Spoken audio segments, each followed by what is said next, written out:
फेरि पनि नमस्कार है साथी। अनि आज अघि चाहिँ मैले लस्सी बनाएँ है कुराहरूलाई। अब तरकारीको पालो। हेर्नु नि भान्डा नि कत्रो यो चाहिँ मलाई साथीले दिएको है। साथीले दिएको आज यो भान्डा पकाउँछु म चाहिँ फेरि तासेर पकाउँछु कि मलाई यत्तिकै भान्डा ठिक लाग्दैन।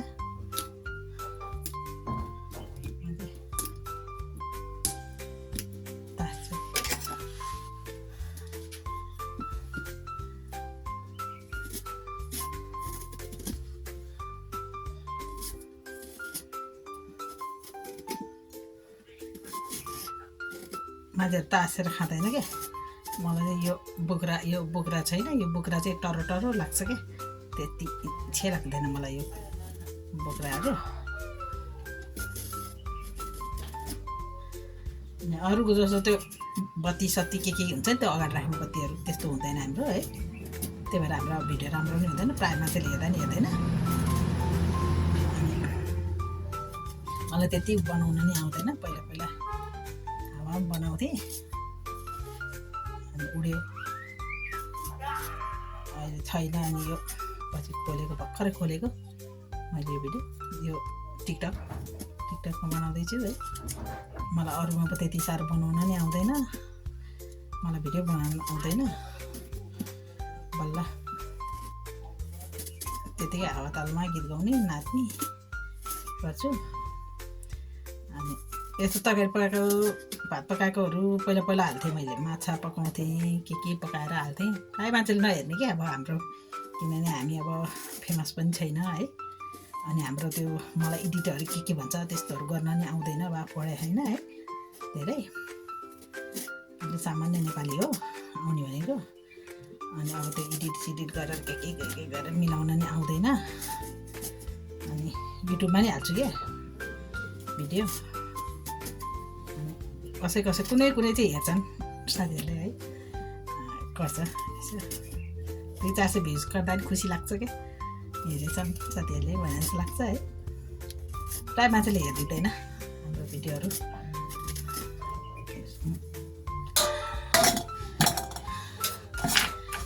आलु पनि ठुलै छ है फेरि। हेर्नु न, आलु पनि ठुल्ठुलै छ। रातो आलु हो, पालङको आलु हो यो होइन। आलु पनि ठुल्ठुलै छ। पालङबाट ल्यायो।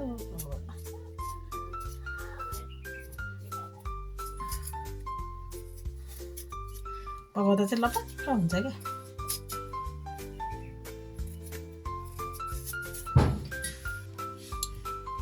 अनि के साथीहरू, यो चाहिँ मेरो बारीमा आफै फलाएको चिरभिन्डी है। एकचोटि अस्ति खायो, अब अहिले यति भएर रहेछ कि त्यहाँ 3-4टा बोट छ कि यति भएर रहेछ। अनि यो जाति प्याज पनि ठुलो छ है, कत्रो प्याज पनि। यति सबै प्याज त लाग्दैन, थोरै अब हालिदिन्छ त्यहाँनिर त।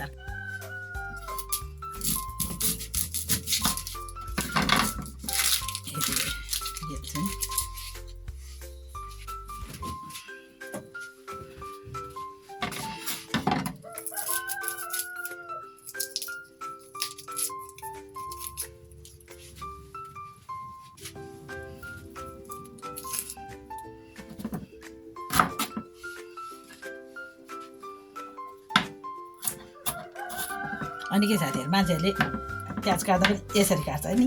मैले चाहिँ सधैँ यसरी काट्छु। मेरो प्याज काट्ने स्टाइल चाहिँ यस्तो हो नि। फेरि जहिले पनि उल्टोपट्टिबाट काट्छ, अरूले चाहिँ सुल्टोपट्टिबाट काट्छ। यस्तो घोटोमा राखेर मैले चाहिँ यसरी काट्छु कि।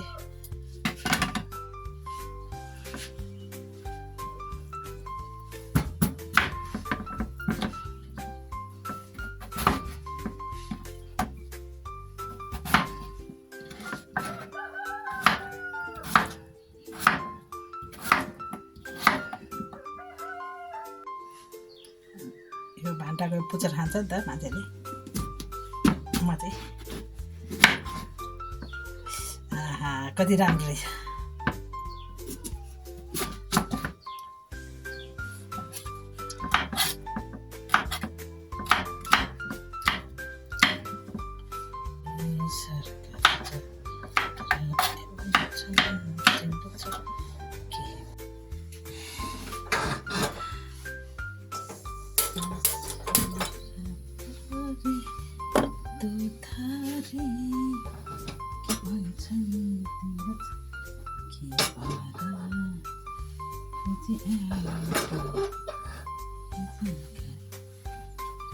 के भन्छ तिम्रो छोरा के सरकारी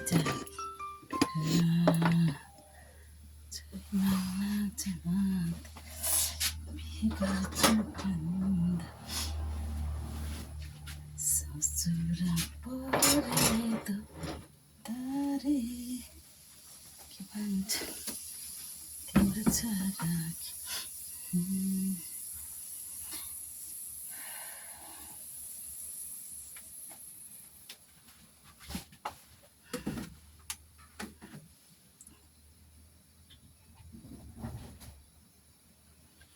तेल हाल्यो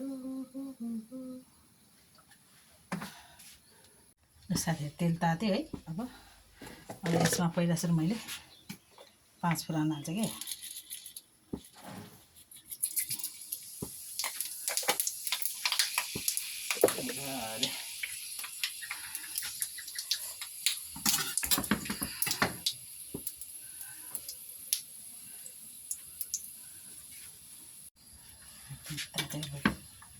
प्याज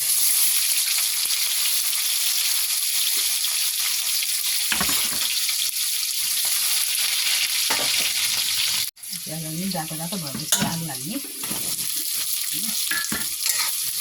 आलु यतिको भएपछि फेरि भान्टा हालेर एकछिन फ्राई गर्नु पऱ्यो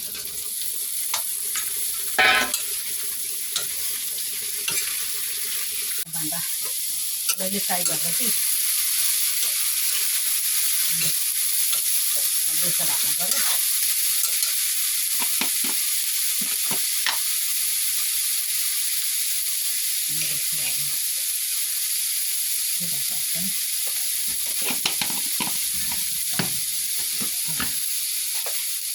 हाल्नु पऱ्यो थोरै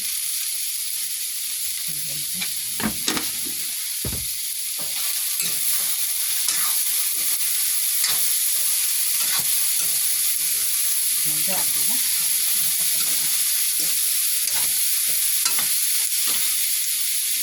आदा लसुन जिरा मसला सबै यहीँ हालेको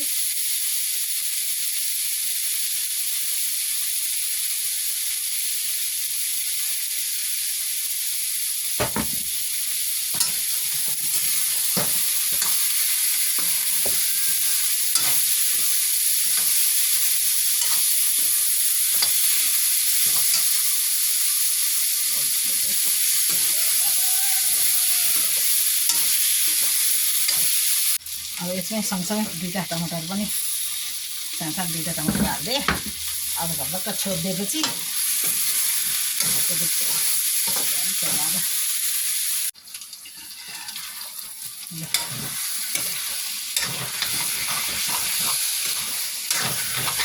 हेर्दै खाउँ लाग्ने भएछ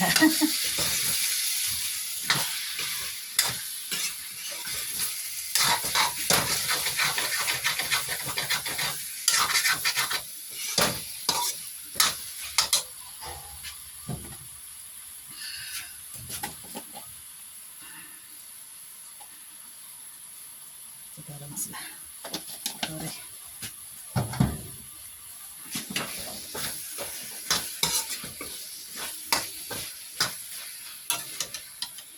ल साथीहरू हेर्नु त मैले पकाए भान्टाको तरकारी कस्तो भएछ